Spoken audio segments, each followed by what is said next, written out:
Sisonke Msimang's acclaimed memoir, Always Another Country, gave me a deeper and more complete sense of another human being than any book I've ever read. Its emotional heart is in South Africa, but her revolutionary father and accountant mother raised their children in exile during Apartheid. Born in Zambia, Sisonke grew up in many nations, wondering if she would ever see the home where she hoped her heart would be. Honesty about race and racism means asking hard questions of institutions, of governments, and most importantly of ourselves. This is what Sisonke does beautifully and powerfully in her writing and her public speaking. I did my best to match her in this, the first of a two-part interview. In your book, you are self-critical in ways that at times are refreshingly, jarringly honest, but I might argue at times a little too hard on yourself. Really?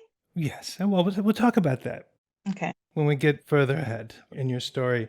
But you talk about the context of racial conflict and upheaval.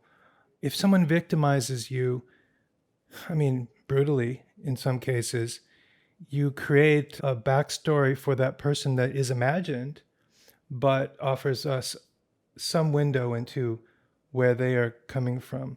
And one of them might be too painful for me to ask of you. And for other reasons, I want to ask you to tell us the story of the bicycle thief, which is perhaps, I don't know, maybe it's less painful, maybe it's more. Yeah. But Yeah. the bicycle thief, I think, is a great introduction to this question of to what degree you later become more hard on yourself for inheriting some of the privilege that was created through these systems that were, yes, racial, but also about economic inequality. So please, could you tell us the bicycle thief story? Sure.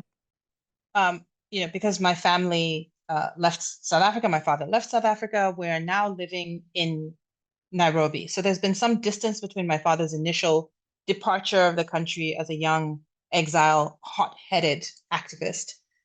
We've lived in Lusaka, which is the headquarters of the African National Congress, and now we're living in Nairobi. And in between, you got your bicycle in Canada. Got my bicycle in Canada. Yeah. Saved money. This bike purchase was very, very special to me. My mother, immigrant woman that she was, did not believe that a bike was a right. She believed that a bike was something that you earn. I did it through my chores and babysitting and all of that stuff. So the bike was important, and it had those handlebars, those curved handlebars, which was very important to me in 1980s Canada. So we returned back to Africa, to Nairobi, Kenya, because my dad has this fancy new job. He's a head of an organization called CARE. So it's a big nonprofit organization, lots of staff, and he's a big shot. We are suddenly like these big shots. And I ride this bike incongruously everywhere. I shouldn't be riding this bike. This bike has skinny little wheels. The roads in Nairobi are famously potholed. It does not make any sense, but I'm holding on to this idea of myself as this Canadian teenager who I'm clearly not, right? And so I'm on this cusp of many identity things. And so here we are back in Nairobi, and I'm going to see my friend. And there was a shortcut to get to her house. So I'm on my bike. I get to the top of the road across, and there I am, and I'm alone. Suddenly, there's no one around. And all of a sudden, my bike, I'm literally flung off my bike. And this kid comes and I'm on the ground, and he's gone. And so I start screaming, the word for thief, Mwinzi, Mwinzi, in Swahili. And people start to chase because, of course, vigilantism is massive in, pretty much every large metropolitan area in Africa, because our justice systems don't work. So you got to get the thief while you get them, right? So funny. I can see it like it was yesterday. Mm-hmm. And so we're chasing this kid, and it's a bit of an uphill. So he clearly slows down, and this man joins us, and he's got a pickup truck. And so they corner him, and this kid is surrounded by all these people. And I kind of huff puff, and I get there, and they're really mean to him. And this kid is clearly they're about to come down on him very, very hard. And what happens when you are caught? You can be beaten, you can very, very bad things happen. And of course, I start crying, and I'm like, please let him go, please let him go. Because now I feel like it's going to be my fault if this kid gets killed or badly injured, because he stole my bike, which as I'm looking at him, he's a skinny, very bedraggled, holes in his clothes, very dirty. It was like one of those moments of clarity that you have, as a kind of young person coming into a sense, I guess, of moral consciousness that like this isn't fair, right? Well, the moment that, if I were making a film, that really crystallizes it for me is when he's forced to say sorry to you and you, for a moment, share a gaze. And there's a lot communicated there. I wonder if you could share that. Yeah, I mean, it's this moment where I think to myself, um, yeah, who should be sorry, right? Like I just get this glimpse into a completely different way that this child lives that I will never have either access to and that I will never have to suffer through. Mm-hmm. And he hates me. Like it's very clear. Mm-hmm. And I think about this all the time with my own kids. I think middle class people grow up very invested in the idea of being liked, of being likable, Mm-hmm. because we're being trained for professions in which we will be doctors or lawyers, or right. There are all these ways in which you're invested in being this individual who is um, trustworthy and a part of the society. And the pure hate that this kid gives me in that moment, and I'm like, okay, he doesn't care who I am. He doesn't care about my personality. What I am is a rich girl. That's what he sees. You did a beautiful, perfect job, really, of kind of skipping the rock across the ocean and to give us just enough of a peek into the ocean's depths to really understand not just you, but your political analysis. And so I'm just going to fast forward a little bit to another incident. Hmm. You come to the United States for university, you meet African Americans, and you have a little bit more of a sense of your own voice and your own struggle apart from your revolutionary father and all the freedom fighters who used to come through the door of your home. You vote for Nelson Mandela from Chicago at the consulate there for South Africa. And then after that ridiculous romance in California, which I'm just going to leave aside here, I'd probably edit out even mentioning it. Why, what you saw in that guy, I don't understand. Anyway, you return to South Africa as, I guess the term is new blacks, Yeah. middle class blacks. It's almost like you and your cousins and your friends are, you're ready to confront that resentment that white South Africa will feel. I, first of all, the idea that someone could be in a fit of road rage because a black person is, in the other lane or maybe went in front of him and yells out Mandela as like an epithet. What are they? What is Rush Limbaugh or your version of Rush Limbaugh telling them that you can blame Mandela for your road rage? Remember that for 27 years, Nelson Mandela was in prison.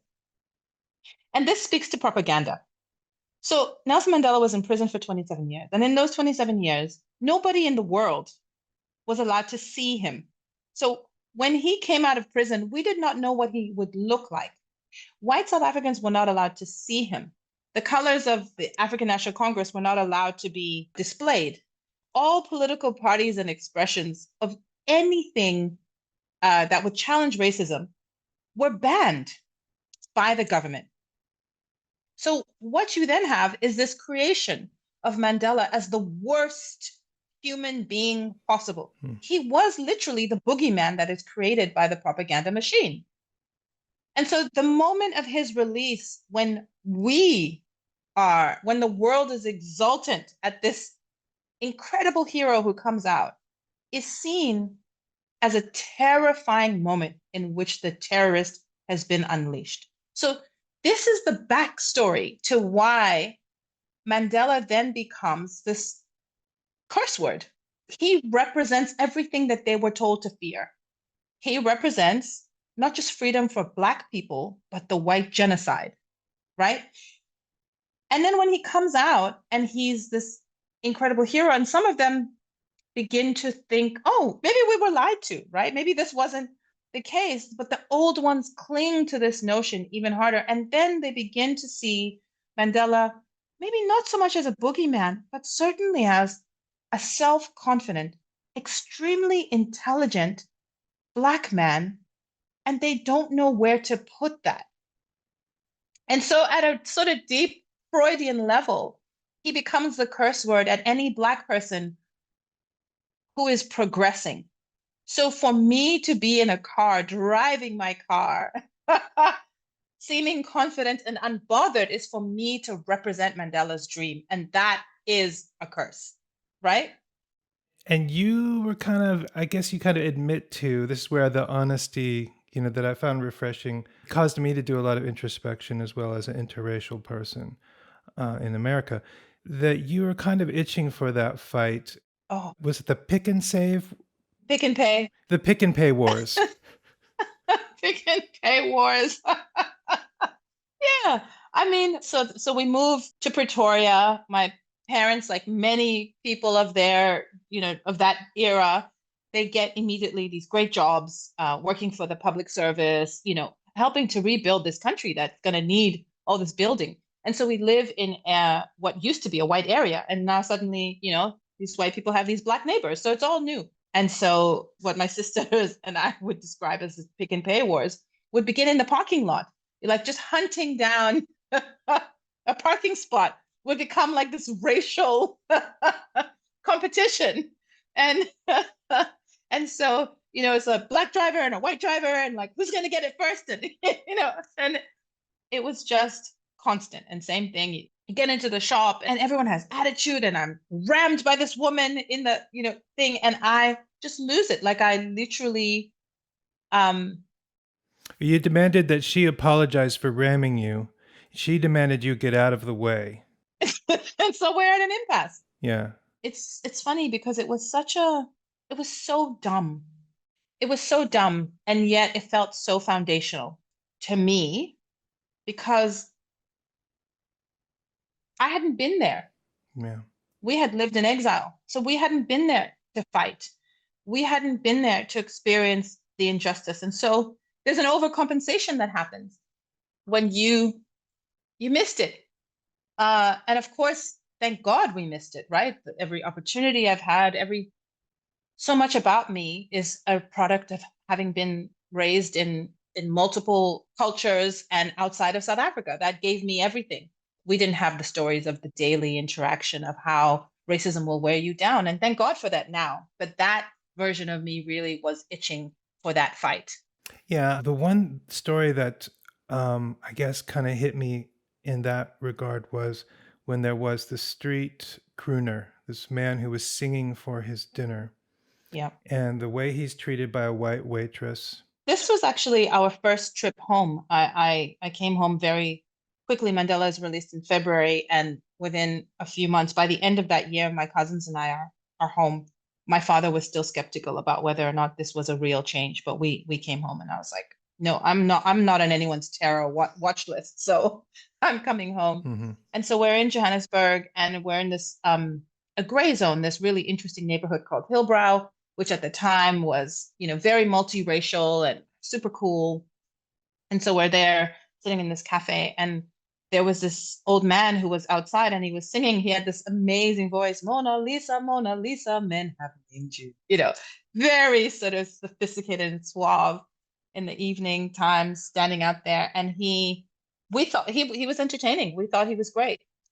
And yet, of course, this waitress, young white woman, she comes out and she's yelling at him, shoo, shoo, and she had a cup of water, and she flings the water and at him like he's, I don't know, like a dog, like an animal. And it was incredibly confronting, enraging actually. And this huge fight erupts, and I remember like really loving the fight, right? I was incredibly, it was like this bursting, this like this lancing a boil. Like we had been back in South Africa for like 24 hours.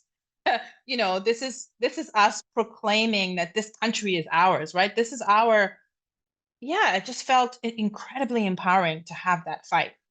And then, of course, the one person that we actually completely lost track of as we had that fight, and this old woman says, oh, you girls are badly bred. And like, it was just like everyone gets involved, right? Because again, the undercurrent at this moment is like this country is in transition, and white people will take the side of white people, no matter who's wrong or right, and black people will take the side of black people. But in fact, the one thing that my cousins and I didn't do was we didn't go back and check on him. Mm-hmm. So our fight was about this abstract notion, of course, important as it is, racism is hugely important to me. But the thing that you lose when you are so focused on these big picture issues is a sense of humanity and actual genuine integrity. And I think that when you say that I'm really hard on myself, I think if you're not hard on yourself, then it's easy to fall in love with your own rhetoric. Yeah. Well, you secured the apology that this man was due to restore some of his dignity. Absolutely. But there was a great amount of resistance on, the waitress's part and the manager. So by the time you've secured the agreement that there will be an apology, he's gone off in search of his next place to sing for a meal, and you've lost the opportunity for justice. Because justice was not necessarily to shame this young woman, although I'm glad she might have learned a lesson. But the justice was in him hearing the words. Yeah. Making sure that it was genuine. Yeah, so you win a little battle, and you can really feel good because your ego is good because I showed them. But in fact, the larger point about addressing racism is that it has to be about a process that will heal. Because otherwise, what's the point? And you witnessed firsthand the Truth and Reconciliation Commission, and you write that you really, in spite of the horrific stories that you heard and needed to write about as part of your job, you really bought into the notion that no one is irredeemable. Even people who had committed murder, terror, racism, that everyone is redeemable. And you have this beautiful line that you started to sense that the way you comport yourself, your interactions with other human beings in South Africa at this delicate time, were going to matter, even the small ones. And so I think that's why we're focusing on small moments like this.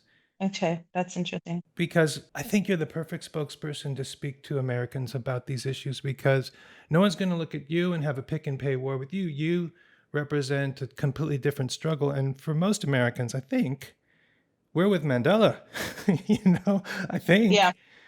So Obama is the one that they might shout a word about, they might shout his name as an epithet. I want to share, I don't know where this will fit in, but just to show you how much I think about these things. So I recently went to a concert with my wife where we purchased a ticket that's like anywhere on the lawn kind of thing. And it was very well attended. And because it was the first time since we returned to the United States that we left the kids with a babysitter through bedtime, we couldn't really get our act together to be there very early. So we were very late in arriving, and there was no space. And my feeling instantly was, even though we all paid the same amount of money for the ticket, there has to be some love and some negotiation. Yeah. I knew that people were going to feel entitled to the space that they had for themselves. And I just can't help but thinking that these pick and pay wars, the way that South African whites felt about Mandela and just about losing the privilege and the status and the opportunities that they had before anyone else, when someone else was in line before them or got the parking space before them, it sort of triggered that. And honestly, if you strip race from it, you go into this grassy field, I felt what they were feeling so much that I probably imagined it too much. Because as a matter of fact, everyone we spoke to was nice. Yeah, absolutely. I mean, I think at a human level, I get it. I get why they feel that way.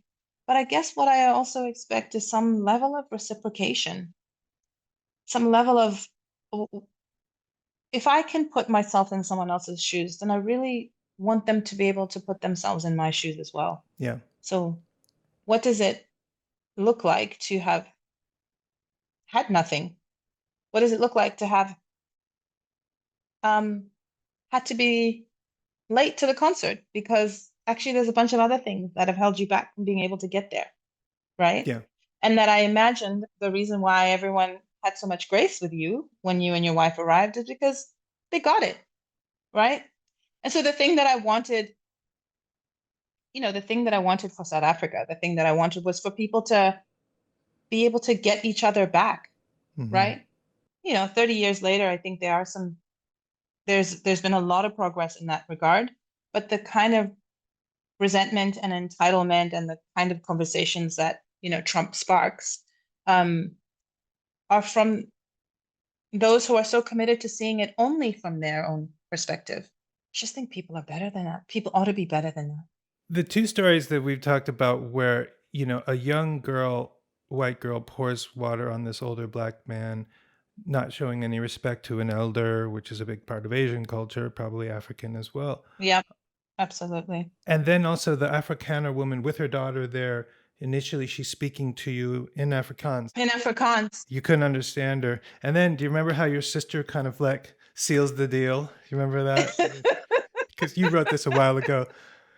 I did, yeah. She corrects the woman's English. Yes, that's right. That's so zang. Because she's like, I'm gonna complain on you. Yes, and she's like, you are going to file a complaint against her. You are going to file a complaint. Yeah. Yeah, Yeah. learn how to speak English. Yeah. Which is so strange for me as an American. I made a whole film about racism that begins with learn how to speak English. Yeah, because Afrikaners, they were going to push their language onto us. They were going to force us all to speak Afrikaans. So that it's such a brilliant and such a loaded comment that my sister makes. So there was an attempt to pass a law during apartheid that Afrikaans becomes the national language? Yeah, but more importantly, that that all Black people would be taught in Afrikaans. Wow. Yeah, so the 1976 uprisings, the Soweto uprisings, which were a kind of crucial moment for the world to see what was, again, the brutality of the apartheid regime. Those were instigated by this attempt by the government to insist that all Black people learned in Afrikaans, which would have condemned us to, a terrible education. Yeah. You're supposed to learn maths and you're supposed to learn science. Everything would be in Afrikaans. And we knew that that would cut us off from the rest of the world. I want to fast forward quite a bit to when you choose the term madam for yourself. Okay. And I want you to explain how you came to that, because madam earlier in the book, well, let's put it this way. Tim Tyson told me when he was growing up in our version of apartheid, if you said you had a maid, you didn't mention, like you didn't bother to say that it was a Black maid in the South. Yeah, it's a given. So you end up marrying a white Australian man who was in South Africa as part of Australia's version of USAID, basically. Yes. Yeah. Trying to do some good in the world. And he believed in that cause. And that was part of why you fell in love. Now you have one child born, you have another on the way. And the woman who has been, like a second mother to your firstborn, you have a conflict with her. And by the time the conflict is over, you're calling yourself the madam of the house in a way that's, I felt, a little too harsh. In some ways, what happened with Nikki was like the bike. Mm-hmm. It was this moment where you see yourself through the eyes of somebody else, and you understand that you have a huge amount of power, and that power has to be used wisely. And I don't think that I was wrong in the situation with Nikki. I think she was just, she lied to us, and it felt very, very hard. Even now, actually, more than anything else, I think that's probably one of the hardest things to reflect on and to think about, because Nikki was so instrumental in helping me with my first child. But that's the child that was injured in this incident. Yeah, so she burned, and my mom. Oh, anyway, yes. Oh my God, I've forgotten all these stories. Wow. I've got you on the brain right here. You right do? Here. Oh my God. And yeah. And it's because Nikki was leaving, she was leaving the house, and she was leaving her sister, who was a 19-year-old sort of like really, kind of out there kid. So she was wrong. Nikki was wrong. However, I had the right to make a decision about whether she was going to be employed or not in an economy in which South Africa today has 59% unemployment for Black youths, right? And middle class Black South Africans are never not going to have a job, right? I think calling myself a madam is a reflection of the reality about how much power you wield. And it doesn't mean that you don't use that power when you need to, but it does mean that you have to recognize that you have power.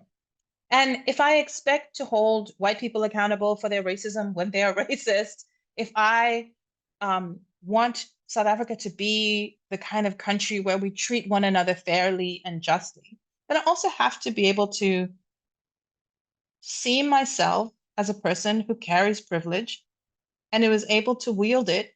So I am a madam. I am a madam.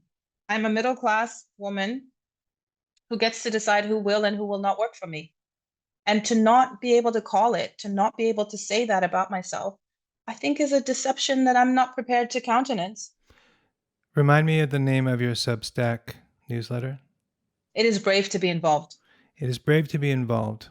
And so that's why I just want to drill down on this, because our level of involvement depends, at least in my country, it depends a lot on that very equation, right, of your recognizing your own privilege. And, you know, a very sweet, nice person recently told me something that falls in the category, I guess, of Black fatigue. Have you heard this term? I have heard this term, yeah. So white people are saying, okay, I've dealt with it enough.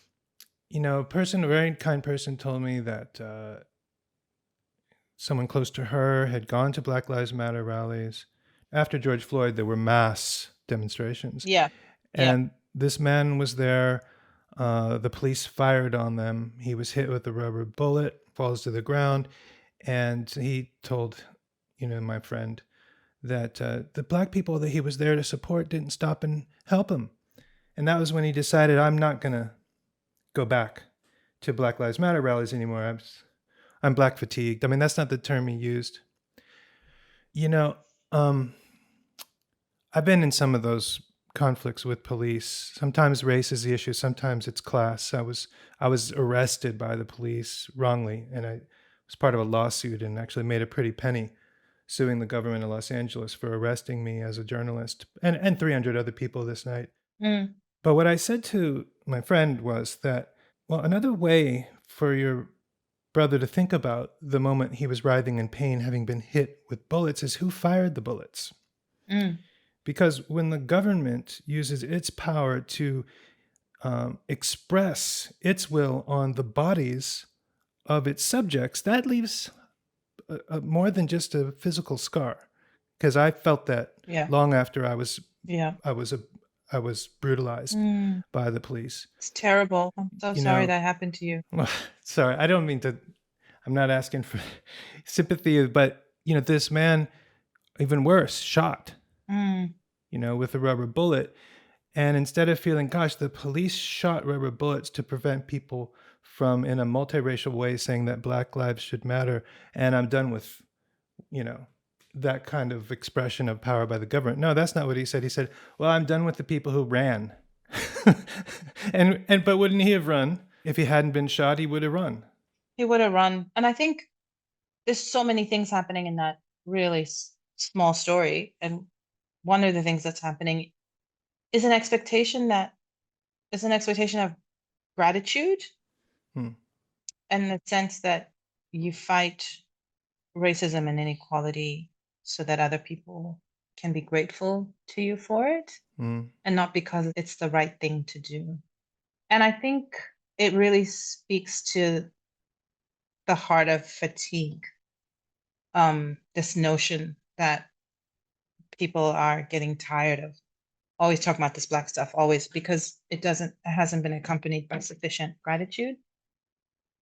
There hasn't been enough of a personal payoff of feeling like Black people are grateful. And I think that's because the framing of why we fight racism in an increasingly social media addicted world is about, in the same way as Mr. Trump, is about a kind of politics of theater and gesture. And it's not good when it comes from him, and it's not good when it comes from us. I think there's something very important to be thought through there around why we fight for justice. And it's got less to do with you and more to do with the social contract we have as human beings. The school system here is designed such that the wealthier the community that surrounds the school, the better education the children get in that school.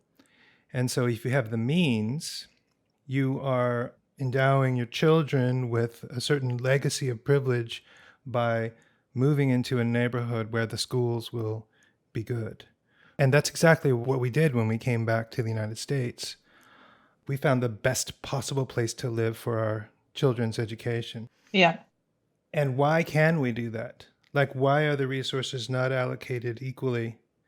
So the madam thing, I'm not criticizing you. I'm saying, and it's powerful that you get to the point of maybe going too far.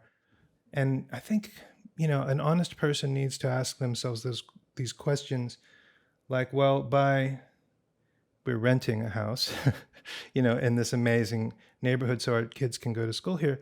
But by doing that, we are playing into this system of inequality, not trying to change it.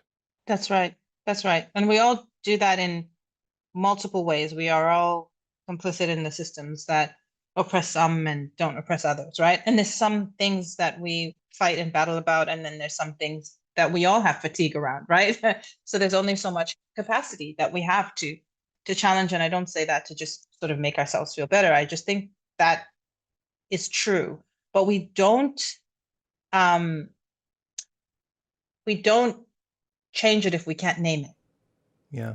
So naming is maybe it's not enough, but it's such a necessary step. And I think crystallized at its essence, some of the kind of brewing resentments that you see around race in America and racism, not just from Trump, but by those who suffer fatigue, comes from a place that my ability to have something suffers when someone else has it too. Yeah. Yeah. The Martin Luther King of today is named William Barber. Are you familiar with him? Yes, and I saw him. I was watching some of your Substack, so I saw. He, in an interview that we did years ago, he used biblical terms to talk about moral hurt. In the Bible, it says, blessed are they that mourn. Howard Thurman said that kind of mourning means a deep hurt because of the hurt of others. And that kind of anger, I think, is not juxtaposed to love. It's a result of love. If I didn't love people, I wouldn't get angry when I see people being hurt. If I didn't love children, if I didn't love the sick. So the question is, what do you do with the anger? And that's where your response to the anger has to be guided by love. Not weak love that doesn't seek justice, but the kind of love that connects justice and love together. So he talks about this feeling of like hurt that we feel when anyone is harmed. And that's really how it should be. But I can say that Asian people, Asian American people in general, and when American tax dollars are being used to harm people, for instance, in Gaza, that hurts a little more, okay? Yeah. So we've got this thing called Trumpism.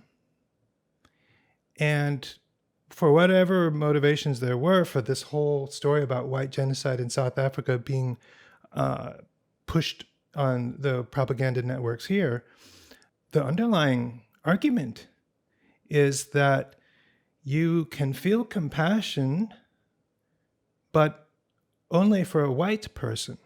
Yeah. So your neighbor, who's a person of color, who might be suffering, it's not an issue. In fact, let's use the government to make that worse. But a white person in South Africa, whether it's true or isn't, is supposed to create an outrage that can be harvested for political gain, right? And for clicks and views and dollars that come with clicks and views. So in some ways, they're doing the very same thing that we do. It's a moral outrage on behalf of another. And I guess what Trumpism is basically saying is we feel hurt, we can feel outraged, but That's not something that comes from a creed or a community or even a country. That is defined by race. Yeah. And it's, I think part of why it also particularly works for Trump is that South Africa taps into the sense of global whiteness. There are white people somewhere on this planet who are suffering. They are the victims of the reverse racism that he's really, very much, preoccupied by. It hurts him and his allies more that a white person should suffer somewhere in the world than that anyone else should suffer. And I mean, of course, systems are built on this idea. This is the Emmett Till story. These are all the stories in which what justifies anger and outrage and deep feelings of hurt on the part of white people is that not just that they be injured, but that they be injured by Black people. Mm-hmm. There's a South African academic, I love him very much. His name is Njabulo Ndebele, and he writes about the same thing. There is a tendency, he says, amongst us as Black people, that when an injury occurs to us because of racism, our outrage is we are horrified. Mm-hmm. And that reduces our own dignity as people, because an injury to us, a violence enacted against us by one of our own, is not as big of a deal as a violence enacted to us by a white person. And so ultimately where he's getting us to, right? So we start with racism, but where he's getting us to is to a deep sense of humanity, of understanding that we cannot allow this thing to define our own sense of moral injury. It's a very complicated thing to even talk about, because I think we are so accustomed to reacting against racism for all the right and correct reasons. But in fact, it's a logic that takes us nowhere. And it's also the same logic that takes us to very, terrible places. It's the logic that allows the resentment to simmer, that makes it worse if a Black person does it, that makes it worse if a white person does it. It's not a good logic. Well, the term truth and reconciliation, we like that term, but we never did it. Because we never had truth and reconciliation, instead of looking back at these horrors, we're going to be forced to confront them in the present and in the future. That's the price that we're paying. I think that's right. For the fatigue or the fear or the guilt that prevented us from ever going through the process of knowing who we are, knowing our past. Yeah. Tim Tyson said that when he teaches African American history classes, every time, there are white students there, right, who want to learn. And on the first day, he began with the Atlantic slave trade. And he told the students how the sharks would follow the ships in order to eat the bodies that were thrown over. Yeah. Because most of the people didn't even survive the voyage. That's right. This white frat boy in the back raised his hand and said, but what about affirmative action? And Tim's like, he stops and he goes, so what happened there? We're on day one. We're in the 1600s, and you need to go to affirmative action immediately because you can't handle the story about the sharks. That's right. That's exactly right. And I just wonder if those shopping cart bumps and the screaming of the Mandelas, some of that might have had to do with the truth and reconciliation process. But in some ways, they were saying that's painful. There were growing pains. Do you think there's a relationship? Oh, absolutely. I think what the TRC was an ability to say a lot, not enough, but a lot, right? And it was an incomplete and deeply flawed process because of the reparations piece. But what it did allow was for us to end the story about we didn't know. So the frat boy, when he hears about the sharks, he doesn't want to hear anymore, right? Mm-hmm, mm-hmm. Because what he can never say again is that I didn't know. He can never say, well, I didn't know that Black people were, he can't say any of that because now the process is beginning of teaching him. And that defense mechanism will be broken down. So he wants to stop it before it's too late. And what the TRC did for South Africans was it forever took away that excuse where they said, well, we didn't know that these things were happening because we were living in our communities and the government was killing people at night. And the government, it was not in, and we all know that they did know. They may not have known everything, but you could not have lived in South Africa with your part looking so beautiful and with the other part looking so ugly. You could not have lived without knowing. So you knew something, and the questions you didn't ask are the tell, right? And so I think this is one of the things that South Africa can teach to Americans who will not be given a TRC. I think that is obvious. It's a different political system. Maybe 10 years from now we'll need one, and we'll do it then. Yeah, but in the absence of that, what is the moral and community equivalent of a TRC for Americans? And it gets back to the conversation you and I were having about putting your kids in a better school system. It is the capacity to say that, Eric, is the capacity to have a conversation with someone and not pretend that you don't know. Mm-hmm. And without reparations, without all of the power that it takes to transform a system, at the very least, what we do for one another in a community of people is to recognize the truth. At the very least, what Americans can do for one another is to say, I know. That is true. I see your pain. And I'm not going to get tired of recognizing your pain.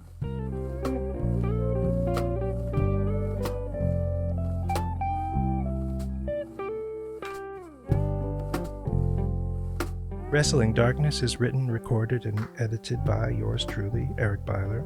The music is composed by Michael Brook, while this jazzy improv rendition you are hearing now was performed by David Benene and Stephen Munoz. Wrestling Darkness and other content you will find on the Eric Byler Substack feed are supported by a 501c3 nonprofit called ID Alliance. You can support us by subscribing or by making a tax-deductible donation. Thanks for listening.